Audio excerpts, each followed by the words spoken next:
Hey guys, Anish Majumdar here, career coach to the fiercely ambitious.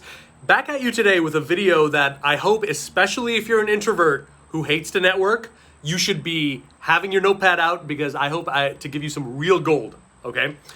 So, first impressions. If you are having trouble with that, if you are wondering, hey, you know what, there's so much pressure. The first time I pick up that phone, the first time I hop onto a Zoom call, there's so much I gotta do, so much I gotta say, and I'm failing and I can feel that they don't understand. Okay, this is gonna help. In our day and age, rare is the time when a true first impression happens the minute one-on-one communication occurs.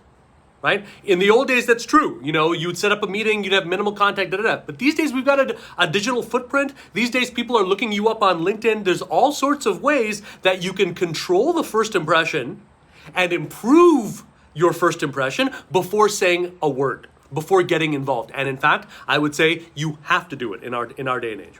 And so if you're worried about that, I really want to share some tips with you right now. I've got some notes handy here as well that will help you control that first impression in the get-go so that hopefully you will have less work to do once you get involved. I'm shy by nature, I'm introverted by nature, right? The more heavy lifting I can do, the more I can have things like my brand do the heavy lifting for me, the less I have to do in the face-to-face. And I'm always thinking like that. So let me share a couple of things that will help you do that, okay? Number one, play big. One of the biggest reasons people struggle to make a good, positive first impression is that they've outgrown the role that they want to do.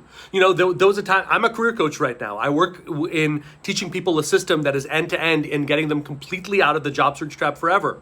Right? Well, there was a time in my life when I wasn't doing that. I was doing an infinitesimally small version of that, writing resumes, writing some cover letters, and it started bothering me when people called me that, a resume writer, right? I didn't like that. It was hard for me to have a positive first impression because I had outgrown simply what I was doing.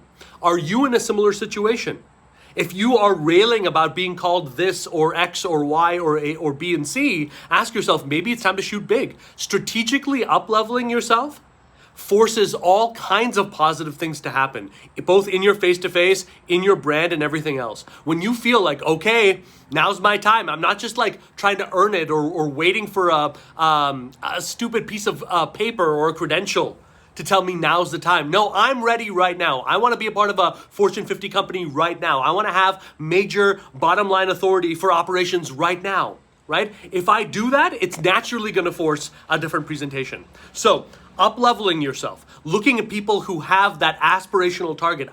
If I'm a director level, what am I doing looking at the profiles of fellow directors? I should be looking at the C-suite level version on this path. I should be looking at the SVP level of this path.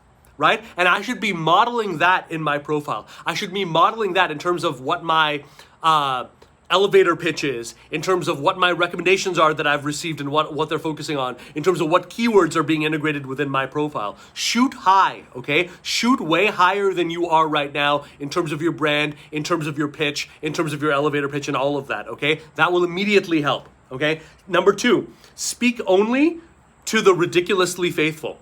It's time to stop thinking of being a jack of all trades, pleasing everyone. That doesn't work, okay? If you're not fresh out of college, you can no longer afford to entertain the fantasy that your brand is something that everyone is gonna like. If you don't have some people who say, no, you know what? No way, that can't be right. Your brand is not edgy enough. It's not strong enough. It's not clear enough. Okay? It cannot simply be, here's something that everyone wants. That's not a brand, right? I help companies grow through marketing is not a brand. Anyone who's in marketing can do that, right? What is your way to grow the company using your unique way to approach the marketing challenge along with everything else? If you haven't answered that, you're not thinking about it this way, right? And when you think about your brand, when you think about everything that you're putting out there, I don't want you to think about trying to convince cynical people who aren't going to get the message. I want you to think about people who love who you are, who need who you are. Talk boldly, be stronger about taking a stance. This is the right way in our industry. This is the right way to be agile and grow in our industry. This is the wrong way to grow in our industry. These are the frauds in our industry. These are the people that you should never be in our industry. How much of that is in your brand? How much of that is in your thing? How much time do you spend in an interview not amping yourself up, but really challenging yourself to say, are you doing this? Let's look at the numbers. That's wrong. That's wrong. That's wrong. No one wants to do that anymore. We're so politically correct now. No one wants to actually call out, this is right, this is wrong. But that is exactly the kind of certainty that we need in our companies now. So I really want you to think about, how can I continue to speak to the faithful? How can I have more of a point of view? How can I go further in terms of that? What am I hiding? What are the problems that I see in the industry that I'm sitting on? What are the elephants in the room that I need to call out on, right? If you're in HR, what does HR get wrong? Plenty, you might say. Okay, talk to that. Stand for HR done the right way. Boom, there's a brand right there that will get you high-level traction, right? Why aren't we using that, right? We're afraid. Time to stop being afraid. Last thing I want to talk about here. Make positive change happen today towards your goal and outcome. And I mean the kind of change that doesn't require someone else's permission, right? If your brand is, well, I help healthcare companies manage their IT. Well, guess what? If a healthcare company doesn't have a job for you, you're just unemployed, aren't you? You have no purpose. But if your thing is to stand for any company that is having positive impact, you want to show people how to use technology in a way that's an ally to this business, not an impediment, then maybe you're interested in all industries where people are breaking paradigms, right? And maybe before you start work today, you're sharing a post, asking a question, adding value, writing an article, making a connection, working in a pro bono volunteer capacity, moving it forward with 3, 4, 5 leaders in the industry, trying to make those connections, trying to add value, having FaceTime with leaders, not for a job, just to spread awareness, just to see how can I help. You don't need an employer's permission for anything that I've told you. And 100 other things that you could brainstorm right now. So why aren't you doing it? Because you don't believe that you have a mission and a purpose beyond what someone can validate once they give you an offer. Isn't that the truth? That needs to be looked at. A true leader, a true expert, someone who is successful will never live and die based on the permission of a company or an HR offer or a hiring manager. They can make change happen right now. I can make change happen with you right now without $1 changing hands. Don't believe me? Go to helloanish.com right now, HELLOANISH.com right now. Spend 1 hour there going through the videos, the trainings I've put together for you, and tell me if I'm lying to you or not. Put me to the test right now.